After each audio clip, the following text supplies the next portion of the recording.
Welcome to another episode on my YouTube channel, Catfish Academy. Today I'll be talking about why are my fishes dying, how to detect chlorine from fish farming water.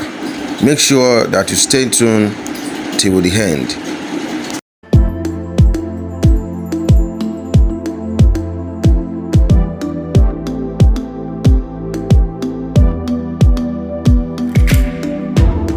So I'm taking you through I just talked about your pH and your alkalinity, how to correct your pH and your water alkalinity.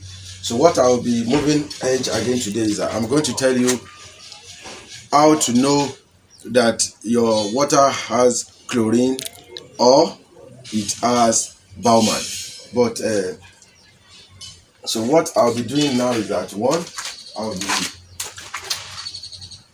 testing for chlorine. This is our water, so I'll be testing for chlorine.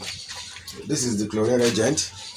It's a chlorine water tester. That means it's a liquid chlorine water reagent. So I'll be testing for our chlorine. So I'll be adding a drop.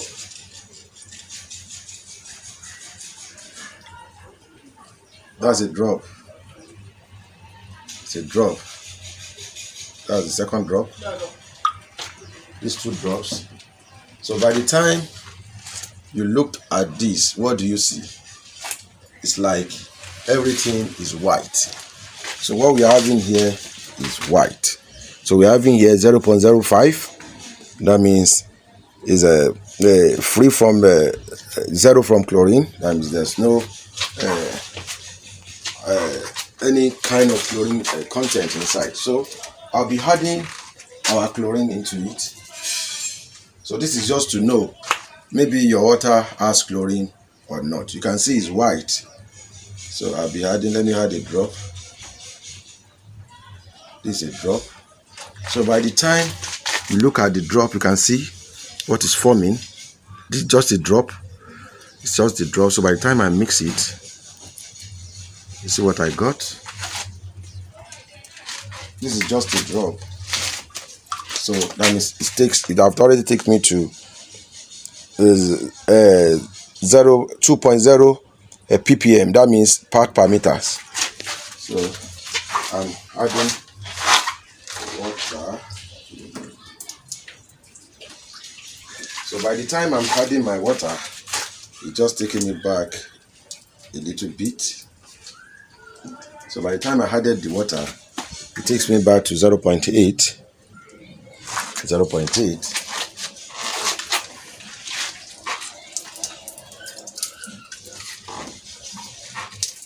So by the time I add more water, because of the tube and the quantity I have, it has taken me to 0.3. So let us do it again.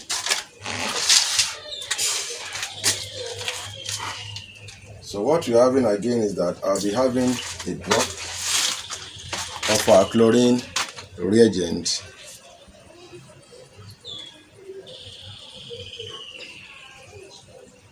This is a drop. Because it's active, so I'm going to look for a very small one.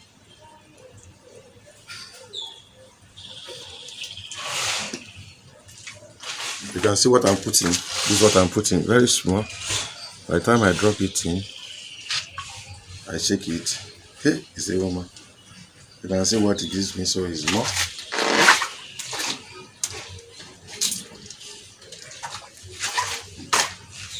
Let me drop one. This. So I'm looking for a very small one.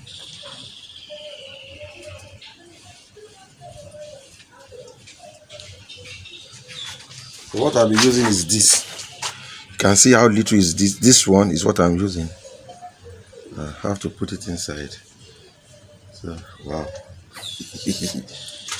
You can see that chlorine has a lot of effect. It has a lot of effect in your water. I'm having a very small one.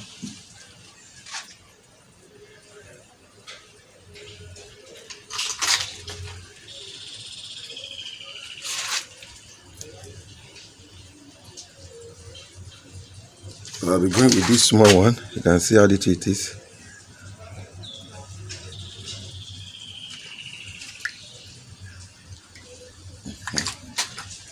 So with that little one, it takes my water to 0.2. Takes my water to 0.2. What this really implies is that, one, if you have this kind of a chlorine substance in your water, this will take care of your bacterial infection, will take care of fungal infection and other microbial infection. That means unseen infected microorganism that is inside your water that may really be disturbing your fishes, their fries. This is even happened to us as a woman. That's why we normally treat our water, purifies our water with chlorine, because the more we consume all this, most especially if we normally consume water that is acidic. Look at all these guys that are into pure water business or they are into table water business. By the time you use your reagent to test their water, you will discover their water is highly acidic. Most of these guys are not even helping us, because the more acidity water you put into your system, the more it damages your system on a gradual process. You know, as a woman being, God have really tried for us to make sure that we have a very good immune system to fight all those diseases. So what really happens is that by the time you have this kind of a chlorine substance in your water, it really means that, one, any kind of a microorganism, any kind of maybe bacterial induced microorganism or fungal induced microorganism that inside this water will be treated, will be killed off. So for you guys that are into hatchery system and you are looking at how do I manage my water from any kind of dangerous microorganism, this can really hurt us for you. So make sure you get this too as well. So I just take you through all those parameters now. So I just take you through on how to test your chlorine and your bioman, which I just showed to you on this demonstration. So why I'm doing this is that I told you that there are a lot of avenues, there are a lot of ways this reagents, this test can really help your fishes, can really help your hatchery, most especially for those of us that are into hatchery business. So by the time we spawn, maybe we are free from hybrid usage, we are free from matured eggs and mint, because most farmers, by the time they hatch and they notice that their fryers is not that really coming up from the base, what I normally tells them is that make sure that you are free from inbreed. Don't use an inbreed. What we call an inbreed is that maybe when you do your spawning, you picked a male and female from that same gen, that means the offspring, and you nurture it in a pond till they get to broodstocks. So those are inbreed. So what you can do to free yourself from inbreed is that you can go to other farmers that does other hatching, or what you can do is that maybe you use a male and female from different parents that gives you a good breed, and in the second pond you use a male and female of a different breed that give you a good breed.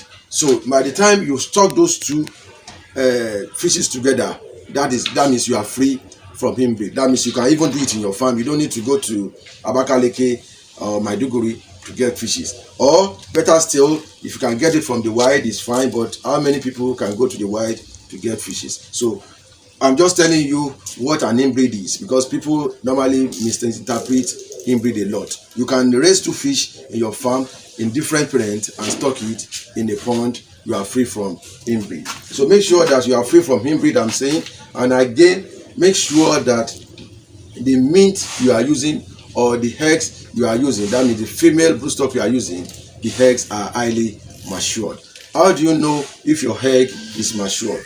One, most especially, be sure that the female you are using is above 18 months. That's what I use is make sure that they are above 18 months. If you are above 18 months, you are a little bit, the risk of you having immatured eggs have been reduced. So use a egg of above 18 months. So when you use a egg that is above 18 months, make sure again that the mint you are using is above 1 year, so that you are at least the risk have been reduced. So after then, for those of us that are reusing, that means the broodstocks you used before, you want to reuse them. I normally advise that some people will keep it for 2 months, because the broodstock is a gravid broodstock. There's some broodstock that is specially made for breeding. They are gravid broodstocks. So by the time they are 2 months, you can see that their belly is ripe already. Everything is a full.